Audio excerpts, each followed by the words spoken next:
Case 1. Marisella Diaz.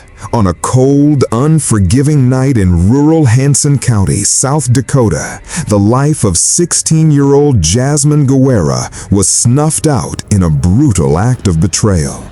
It wasn't a random act of violence. No, this murder was the result of a twisted love affair, fueled by jealousy, manipulation, and a thirst for violence. Marisela Diaz, a 15-year-old girl, and her 19-year-old boyfriend, Alexander Salgado, were about to change everything for Jasmine in the most horrific way imaginable. It all began in Indiana, years before the tragedy unfolded. Marisela Diaz was just 13 when she first met Alexander Salgado, a man much older and more experienced in the ways of the world. Their relationship wasn't a fairy tale, it was a nightmare. Salgado physically assaulted Diaz, pushing her into moments of darkness so deep she even attempted to take her own life. Despite intervention from Child Protective Services, Diaz couldn't escape the pull of Salgado's influence. She had a child with him, and in July 2009, the two of them fled to South Dakota, hoping for a fresh start. In South Dakota, they met Jasmine Guerra, a bright, innocent 16-year-old girl. But instead of forming a friendship, Diaz became suspicious. She thought Jasmine and Salgado were secretly having an affair. What happened next would be a series of events that would lead to a gruesome betrayal, a violent crime that no one could have predicted.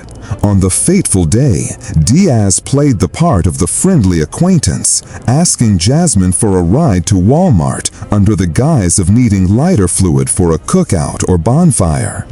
Jasmine, unsuspecting, agreed, but the plan wasn't a bonfire at all.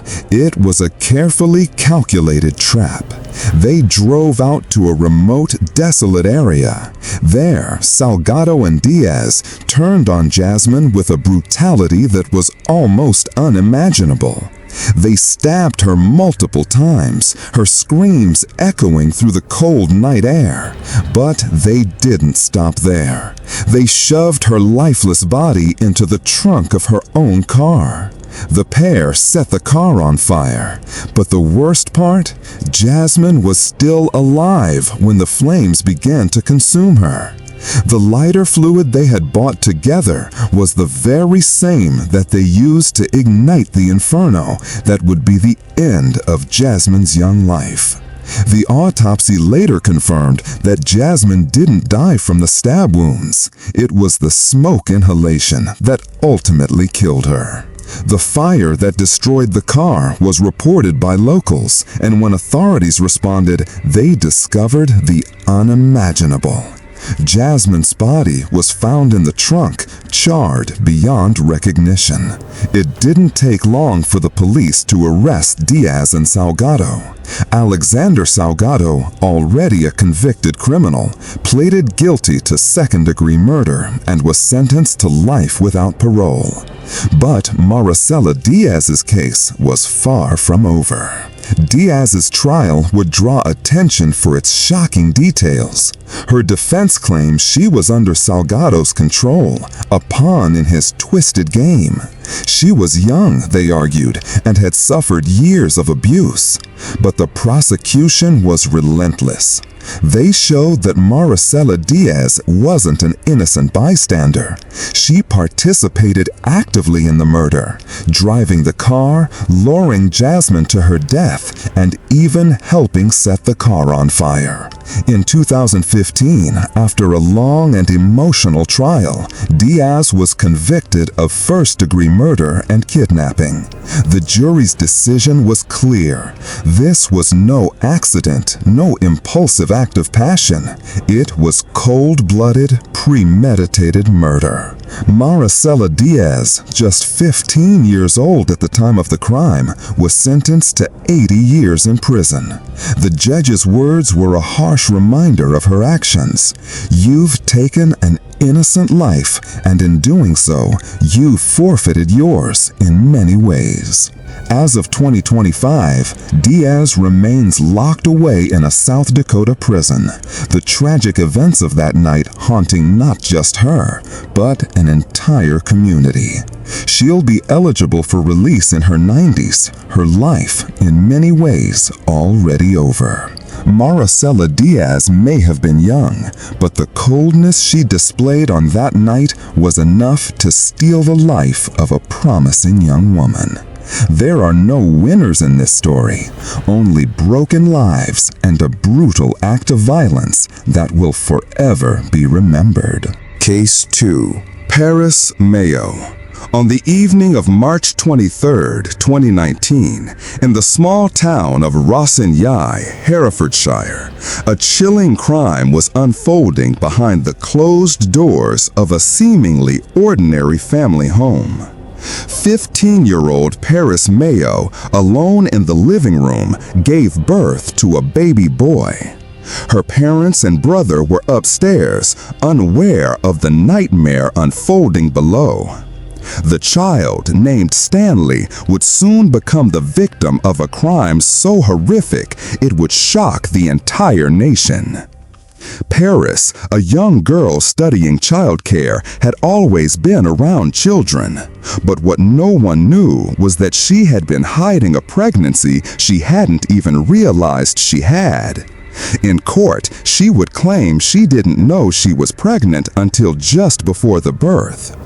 But what led up to this tragic event was a dark story of a troubled home life, particularly with her father, Patrick Mayo. Paris testified that her father made her feel worthless. She described how, at just 13 years old, she started seeking intimate relationships as a way to gain acceptance, driven by deep self-loathing and a broken family. The night of the birth, Paris endured labor in silence. With no medical help, no family, and no one around to offer support, she delivered her baby boy without a sound. The court would later describe her quiet suffering, saying that she kept her pain hidden, afraid to wake her parents who slept upstairs. Her father, critically ill and undergoing dialysis, was being cared for by Paris's mother. No one knew she was in labor. What happened next would be incomprehensible. Shortly after delivering the baby, Paris turned on Stanley in a violent rage. The injuries to the newborn were so severe, they were compared to those sustained in high-speed car accidents. The exact nature of the assault remains unclear, but the judge suspected Paris may have crushed the baby in a fit of anger. Despite the brutality of the attack, Stanley fought for life, surviving for at least an hour. But Paris wasn't done. When the baby showed signs of life, she shoved cotton wool balls into his mouth, ultimately suffocating him. In the aftermath, she placed his tiny body into an item, then abandoned it on the doorstep of her family home. The next morning, Paris's mother discovered the lifeless baby and made a desperate, tear-filled 999 call to emergency services. The recording of that call, played during the trial, would bring the horrific crime to light, unraveling a twisted tale of neglect, violence, and secrecy. Within days, a police investigation was launched by West Mercia Police. Paris initially denied everything. She claimed she didn't know she was pregnant until the moment she gave birth, and that the baby's injuries were caused when he fell. She said she never sought help out of fear that her father, already in poor health, would be angry and disappointed. As the investigation continued, experts were brought in to examine Paris's mental state. One of the prosecution's key witnesses, forensic psychiatrist Dr. Duncan Harding, would find himself under fire for his apparent bias after publicly stating Paris should be prosecuted early on in the investigation. But it was Paris's actions that would ultimately seal her fate. The trial, which lasted 5 weeks, offered jurors the option of convicting Paris for child murder, which would imply that she was mentally disturbed when the crime occurred. But in the end, the jury returned with a guilty verdict for murder. At her sentencing on June 26, 2023, Mr. Justice Garnham called the case sad and troubling, acknowledging that although Paris was young and frightened, she had made the conscious decision to end her baby's life. The judge pointed out that she knew she was pregnant and about to give birth, and yet she chose to kill her child.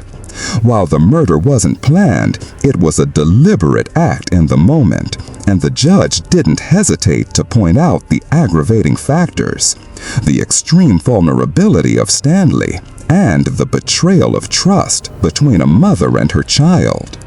Paris's defense described her as a vulnerable and overwhelmed individual who lacked proper support. But at 19 years old, Paris Mayo was sentenced to life in prison, with a minimum term of 12 years. She was sent to a young offender institution to serve her sentence. As of March 2025, Paris has served nearly 2 years of her life sentence. If released after the minimum term, she will be around 27 years old. And though the family's nightmare is far from over, this tragic story serves as a stark reminder of how a young girl's broken world can shatter a future in ways no one could ever imagine. Case 3. Sienna Rose Pecore. On the evening of March 23, 2023, a reckless joyride turned into a devastating tragedy. 15-year-old Sienna Rose Pecore, with no license and no permission, slipped out of her house, took her mother's silver Toyota Corolla, and set off down Mason Street. Sitting beside her was 17-year-old Cruz Beltran, equally as unqualified to be in the driver's seat. The only thing they had in mind? Speed. Cameras along the route captured the horrifying truth. The Toyota, driven by a girl who had no idea what she was doing, wove dangerously through traffic at over 110 miles per hour in a 35-mile-per-hour zone. The reckless driving continued mindlessly until seconds before 6:30 p.m. when the traffic light at Mason and Oneida changed to yellow. Sienna, believing she could make it through the intersection, slammed her foot on the accelerator. But what she didn't see coming was a northbound SUV entering the intersection legally. The impact was catastrophic. Investigators later confirmed the crash occurred at a speed of around 116 to 123 miles per hour, shattering lives in the blink of an eye. Cruz Beltran, the young man who had trusted Sienna, was killed instantly, his body crushed by the sheer force. 2 people in the SUV survived, but they too would never be the same. As the police arrived at the scene, body cam footage recorded their chilling first interaction with Sienna. Dazed and confused, she was questioned about her reckless speed. Her response was chilling in its honesty. "I don't know why I was going that fast," she said. "I wasn't racing. I didn't think I was going over 100 miles per hour." A breathalyzer test came back negative for alcohol, but that wasn't the only shocking discovery. Sienna had no driver's license, and the car? It was her mother's, who believed it was still parked safely in their driveway. The crash scene was meticulously reconstructed using footage from nearby Walgreens and Shell gas stations. The chilling data didn't lie. The Corolla had traveled over 3 times the posted speed limit. Prosecutors would later emphasize the terrifying reality. The crash happened less than 2 miles from Sienna's home, and she reached that fatal speed in less than a minute.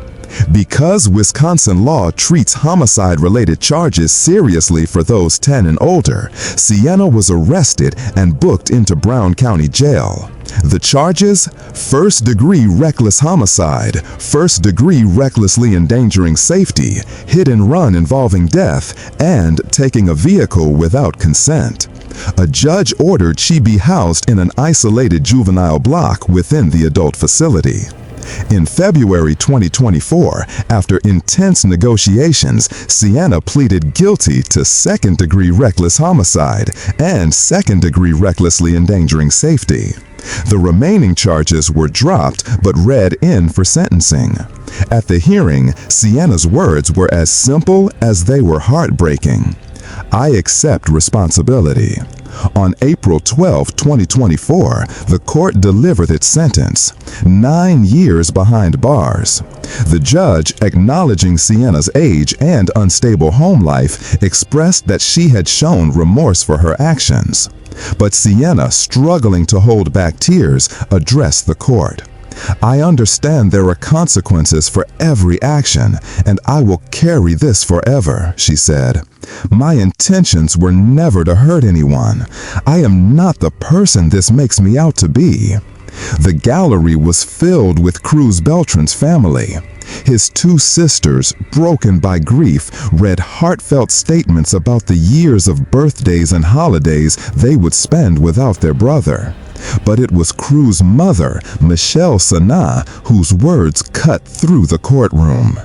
"I forgive you because we all make mistakes, but the hole in my heart will never close." As part of her sentencing, Sienna was required to complete a GED, hold full-time employment, perform 300 hours of community service, speak to high school students about the dangers of reckless driving, and pay restitution of $13,285.19. As of May 2025, Sienna has served just over 2 years of her 9-year sentence at Tachadita Correctional Institution.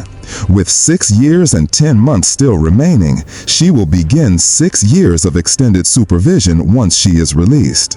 A life forever changed by a split-second decision. Case 4. Erica Butts and Shanita Cunningham. In November 2009, a chilling discovery unfolded in Summerville, South Carolina. Inside a quiet home, emergency responders found a 3-year-old girl named Serenity Richardson lifeless on the floor. Her tiny body, battered with bruises from head to toe, showed signs of relentless abuse. Deep contusions, internal injuries, and bruises covering her arms, legs, and back. Serenity was pronounced dead shortly after arriving at the hospital. But the true horror wasn't just the brutality of the crime. It was who had committed it. These weren't strangers, but people entrusted with the care of the child. Her godmother, Erica Mae Butts, and her close friend and roommate, Shanita Latrice Cunningham. The women were supposed to protect Serenity, but in just a few days, they brutally beat her to death. Serenity, who lived in Detroit with her mother, Eaisha Richardson, had been sent to South Carolina while her mother was in the process of moving. What was supposed to be a brief stay with Butts, a woman Eaisha trusted deeply, ended in a nightmare that no one could have foreseen. The abuse began almost immediately upon Serenity's arrival. In just a few short days, Butts and Cunningham, angered by the child's potty training accidents, relentlessly beat her. They used a belt and a plastic coat hanger, tools that were part of a terrifying and deadly punishment. By the time the final assault took place, Serenity's body had already endured unthinkable trauma. November 3rd would be the day paramedics were finally called, but it was too late. Serenity's injuries were horrific, internal and external trauma from repeated beatings. The autopsy painted a gruesome picture of the child's suffering, revealing blunt force trauma and deep bruising, which suggested a pattern of continuous violence. The investigators were shocked by the extent of the abuse. Serenity's injuries didn't reflect a single violent outburst. They were the result of a sustained and brutal cycle of violence. Bruises from earlier beatings were found beneath newer marks, evidence of escalating abuse. The coroner, horrified, described it as one of the most gruesome cases of child abuse he had ever witnessed. Both Butts and Cunningham were arrested, and the case turned even more disturbing when investigators uncovered that neither woman had tried to stop the other. There were no signs of hesitation, only a cruel, escalating pattern of abuse that ultimately took Serenity's life. Both women were charged with homicide by child abuse. In interviews, the women tried to shift blame, each offering conflicting stories. But their stories fell apart under the weight of the evidence. Both eventually confessed to the unspeakable crime. In 2011, Erica Mae Butts entered an Alford plea, which meant she didn't formally admit guilt, but acknowledged the evidence was enough for a likely conviction. Shanita Cunningham pled guilty. When the judge read the sentence, life in prison without the possibility of parole, the courtroom erupted in disbelief. Both women collapsed in front of the judge, sobbing uncontrollably. They had taken a toddler's life, and now they were struggling to face their own punishment. But for some in the courtroom, their emotional collapse was nothing short of ironic. These were the women who had beat a defenseless child to death, ignored her cries for help, and never once sought medical attention.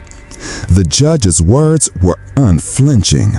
He called their actions sadistic, emphasizing that Serenity's death was slow, agonizing, and entirely preventable. Serenity's mother, her heart shattered, took the stand to give a tearful statement about her daughter's innocence.